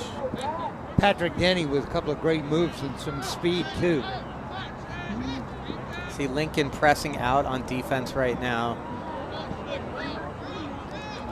Which, if you're the Rams, it's kind of what you're looking for because it's going to create opportunities if you can win your matchups. That's a force and another turnover to Lincoln, though. Ball comes back to them in transition. Had August Luzote in the corner that time, but just couldn't get the shot away. No fast break here. Teams get in 4-on-4 and settle down to play 6-on-6. 8 minutes on the clock. Lincoln will grind a little bit of it away here before they attack the goal, I'm sure. The clock is not the enemy to the Lincoln Cardinal. They will run some of that time off.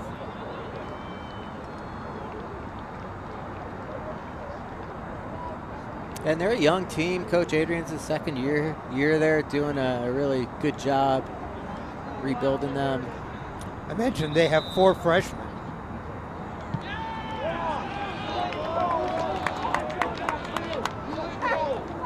What was the call? 5 seniors.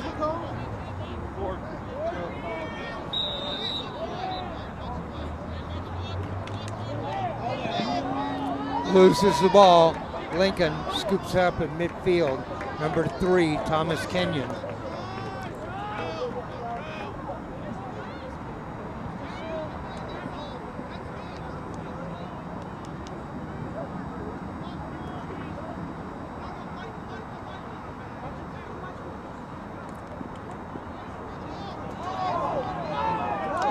Ball in front, scoop way up in the air.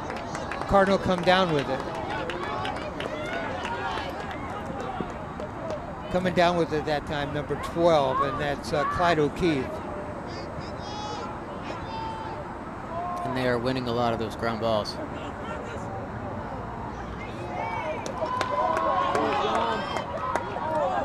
Nesbitt got that ball.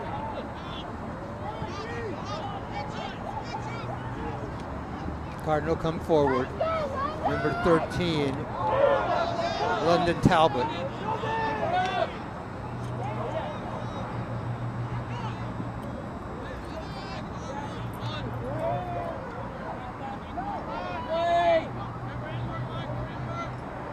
Micah Hall shoots wide left. He just decided he was going to unload on that one. Do it again. Initiated that time while both teams were in the middle of their substitutions, which is always a great time to attack the goal. Defense isn't set. Their slide packages are not in place. Creates a lot of opportunities. A little force feed there. Michael Hall goes back and gets the ball. Went all the way out on top. Leaves it for Sweeney.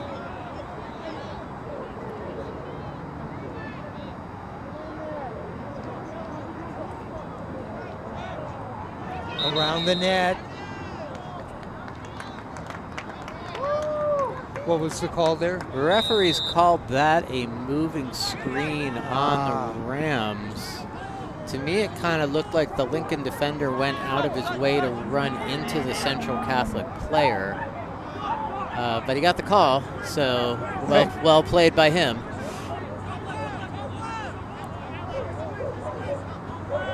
Lincoln with the ball. Generally, no advantage gained. You play on there.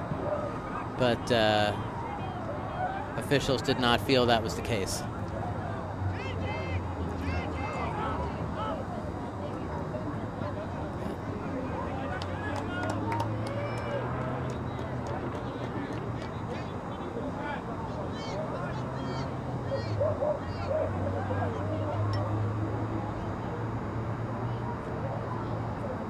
They'll run some time off.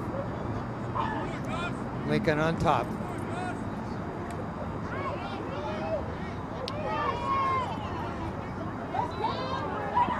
Cameron Snebley with that hat trick with the ball out on top.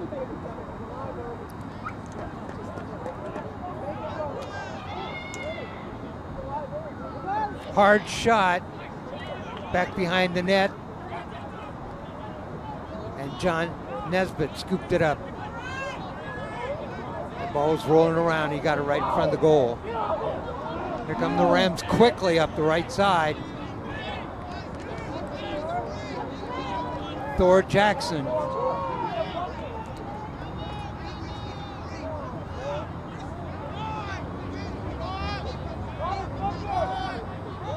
.410 in the game, 3-minute lead, or 3-goal lead rather, for Lincoln. Jackson lets it go wide left or wide right.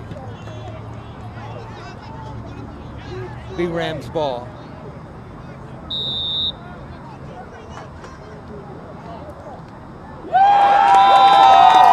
Rams get the ball inside. Goal for the Rams, cut the lead to 2. Augie Lazzotti with another. His second goal of the game. Sweeney has 2, DeLiesel Sweeney has 2, Lazzotti has 2. So the fan was yelling, another goal, Augie, you got it. I think we heard an "I love you" coming from the same same section. Sounds like Augie's going to get fed when he gets home tonight. Right. 6-4, game's not out of reach. 3:53 left to go. Yeah. Thor Jackson wins that face-off. Here he comes forward.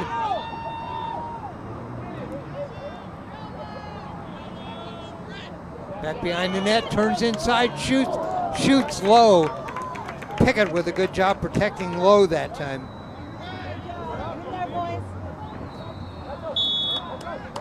It's going to be red ball. Cardinal ball, 3:30 left to go.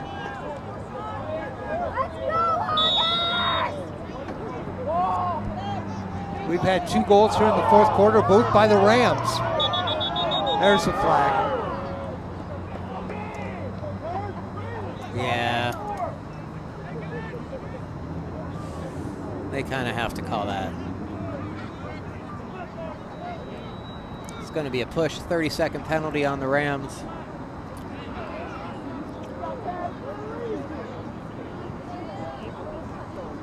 the contact when you're making a player needs to be in the front and not in the head.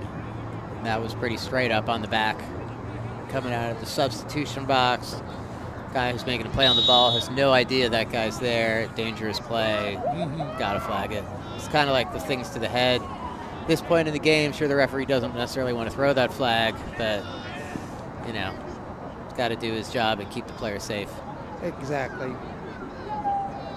Back behind the net for the Cardinal. They've got a 6-4 lead and the ball. Snebley out on top.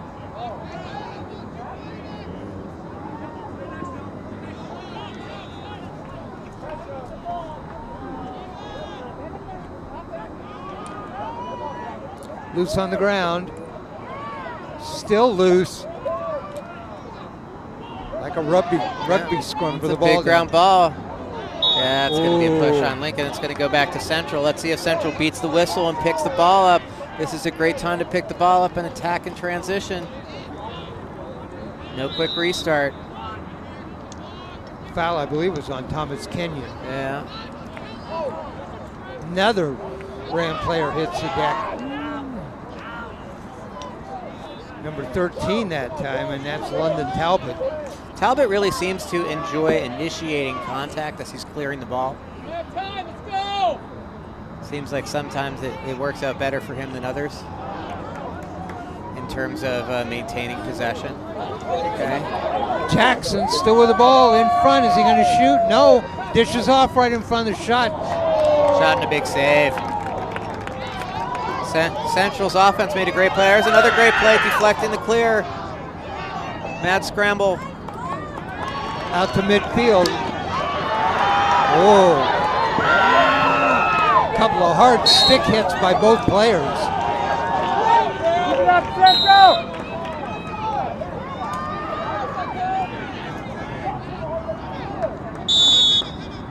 1:35 left to go. 6-4 our score. Got a timeout? Yep, timeout on the field. Coming out of the timeout, Lincoln will have a 10 count to get the ball into the offensive attack zone. That's the area around the goal. That is the big blue box. It's 60 yards wide. It's 30 yards long. The ball will need to stay in that area for Lincoln to maintain possession. If the ball comes out of that area, it will go over to the Rams. This is a end of the game rule in lacrosse to prohibit teams from stalling the ball out and to create more excitement in close games. The Cards have 6 goals on 19 shots. The Rams have 4 goals on 13 shots. The Rams had a great opportunity there. They got a triple team out on one wing to the ball, swung it to the backside, just couldn't finish.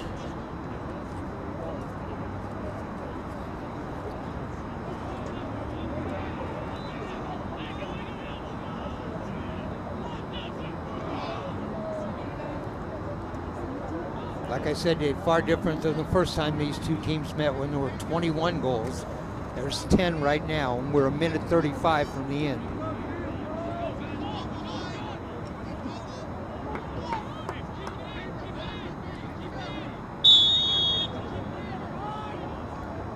Cards with the ball. That's Lahamadou, number 7.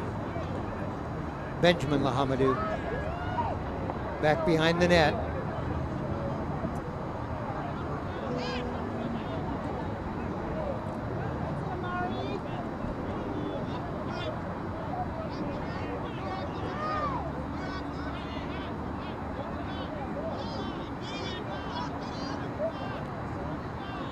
Rams need the ball. We are back to playing keep away. We're under a minute. And he pushed him out of the box. It's Rams ball. Rams ball. 54.7 seconds left to go in the game. 2 down. Need to hurry and get this ball forward. The Rams do a great job of changing the field, swinging the ball from right to left to get into the offensive zone quickly. Denny with that great speed brought it down. Rams need to get a shot away. Here's Jackson. Works his way inside, still trying to get a shot. Shoots. Low was wide right. He did get to the foul line, though. We've got a hold, and this will put Central Catholic on the man advantage for the next 30 seconds as we have 31 ticks left in the game. And again, with the face-off guy who can win the ball, run down and shoot it. Anything is still possible here, folks. He shot that one low. It was a great choice that time by Jackson. Just a little wide right. 31 seconds. Oh, ball gets loose. Rams save it. Got to have a real sense of urgency here because we're going to need about 8 seconds to win the face-off and Here's get a Hall. shot. There's a shot. Oh, what a save that time. Cole picked That one kind of looked like it hit the inside of the pipe, too. Kind of hard to tell. Right. Referee's in position to make the call. Here we go. 4 seconds. Ball is loose. Lincoln's going to Scooped up. escape with a 6-4 win. There's the horn. Our final score here tonight at Strasser Field at East Elder Park in Columbia Elite Boys Lacrosse action. It is Lincoln 6, Central Catholic 4. Each team with 3 goals in the second half. Let me recap the scoring for you. The Cardinal got on the board first in the first quarter, a goal by Thomas Kenyon at 8:57. Rams came back with a goal by Cooper DeLiesel Sweeney at 4:30. 2 goals in the second quarter, both by the Cards. One at the 11:45 mark by Thomas Kenyon, one at the 5:09 mark by Camden Snebley. In the third quarter, 3 goals for the Cards, 1 for the Rams. The 3 goals for the Cards: Dominic Farinola at 5:39, Cameron Snebley at 3:11, Camden Snebley again at 1:43. The only goal for the Rams at the 5:11 mark, August Lazote. And then the fourth quarter, 2 goals for the Rams. Cooper DeLiesel Sweeney, his second at 9:36, and August Lazote, his second at 7:55. The Cards now go to 11-6 overall. More importantly, 5-2 in the Columbia Conference, probably headed for that automatic bid, one of those automatic bids. Rams go to 8-7 overall, 3-5, and they'll have to hope to get in one of those last 8 seeds to get in to the state tournament. Dave, your thoughts? Well, playing well at the end of the season is a lot more important than playing well at the beginning of the season in lacrosse. And I think that the Rams can be really proud of the steps they've taken since the last time they squared off with Lincoln. They have another opportunity to, against a quality opponent coming up next week in Grant. And a good showing in that game, win or lose, will probably get them into the tournament. And, in this game, and something that I'm sure that both teams will hear from their coaches, grit on the ground balls, good fundamentals on your passing, catching the ball loaded instead of swatting at it. Just little things make huge differences in terms of setting you up for success. And, those are the kind of things that are going to put kids in position to win or lose those tight games. I doubt there's anybody on the field who didn't have fun playing in this game today. And I think that, obviously senior night, you want those guys to get the W, but that they probably feel a lot better than they did the last time they squared off at Lincoln. All right, got some people want to thank, of course, Strasser Park, East Elder Park for their hospitality. I want to thank both head coaches tonight, Adrian McAlaland and John Finnegan for Central Catholic, for their help providing us with information, getting us going. Our crew tonight, great job. Our director is Ellie Sorrell. My broadcast partner, Dave Sanford. Dave, great working with you. Looking forward to seeing you again. Final thought? Great effort from both teams. I think that these teams are teams that both have potential, if things go their way, to get to the final 8 in the tournament. And, once you get there, who knows?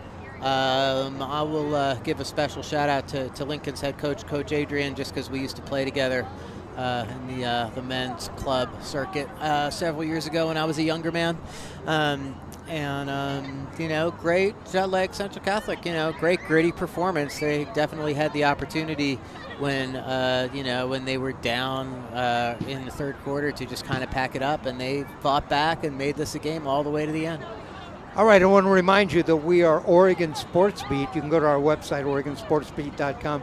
We'll have our schedule up. Our next game is next Wednesday night. We'll be at the University of Portland for baseball action featuring the Rams.